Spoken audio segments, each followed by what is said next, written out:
ఇదే నా పల్లెటూరు, ఇదే నా తల్లిగారు, మా ఊరి పాడి పంట రాములోరి దీవెనంట.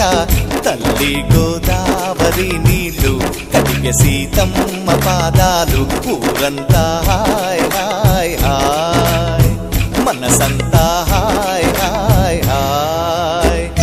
ఇదే నా పల్లెటూరు, ఇదే నా తల్లిగారు, మా ఊరి పాడి పంట రాములోరి దీవెనంట.